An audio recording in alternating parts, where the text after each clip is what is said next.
Lihatlah Samuel, dia sekarang sudah tua, tapi dia tetap Nabi Allah. Namun, tidakkah dia terlalu tua untuk membimbing dan memimpin bangsa Israel? Samuel memiliki dua anak laki-laki, namanya Yoel dan Abia. Samuel mengangkat kedua anaknya sebagai pemimpin di Israel. Tapi mereka bukan orang baik. Mereka sangat cinta uang sehingga melakukan hal-hal yang tidak jujur.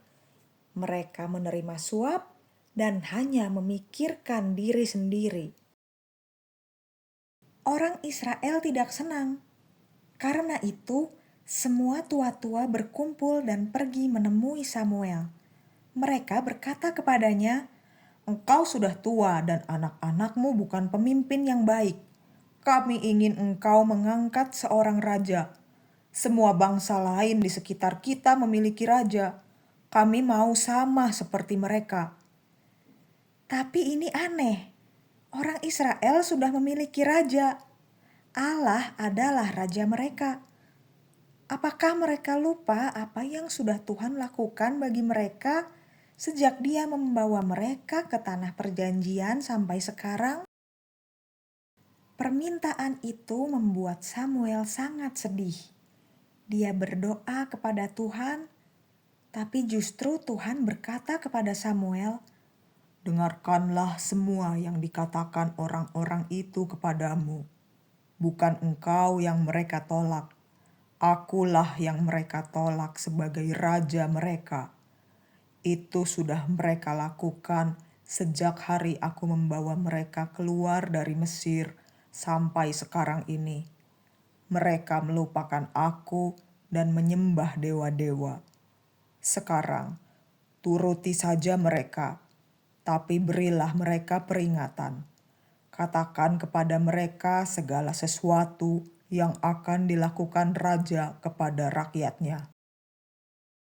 Samuel menyampaikan semua pesan Tuhan itu kepada orang-orang yang meminta raja. Kata Samuel, "Tahukah kalian apa yang akan dilakukan raja ketika ia memerintah? Raja akan menuntut hak-haknya. Dia akan mengambil anak-anakmu dan menyuruh mereka melayani sebagai petugas di kereta perang dan kuda-kudanya. Mereka akan berlari di depan kereta-keretanya. Raja akan membawa anak-anakmu ke medan perang. Dan ketika tidak ada perang, dia akan tetap mengambil anak-anakmu untuk menyuruh mereka membajak tanahnya dan menuai panennya. Dan tahukah kamu apa yang akan dilakukan raja terhadap anak-anak perempuanmu? Dia akan menyuruh mereka memasak dan memanggang untuknya. Terlebih lagi, raja juga akan mengambil hasil yang terbaik dari ladang-ladangmu, kebun anggurmu, dan kebun zaitunmu, lantas memberikannya kepada para pegawainya. Raja akan mengambil 1/10 dari panenmu dan dari ternak-ternakmu. Itu peringatan yang sangat serius, bukan? Samuel melanjutkan, "Ketika semua itu terjadi, kamu akan berteriak minta tolong agar diberi kelegaan dari raja yang telah kamu pilih, dan Tuhan tidak akan menjawabmu pada waktu itu." Alangkah jauh lebih baik jika kita menjadikan Tuhan sebagai raja kita. Dialah yang memberkati kita, Dialah yang ingin memberi kita kehidupan yang baik, kehidupan yang damai bersamanya. Itulah sebabnya Dia memberikan anaknya untuk menjadi juru selamat dunia. Setiap orang yang mengasihi Yesus adalah bagian dari kerajaan Allah. Sudahkah kalian menjadikan Allah sebagai rajamu? Dan coba tebak, apa yang dikatakan orang Israel ketika mendengar peringatan Samuel? Sungguh menyedihkan.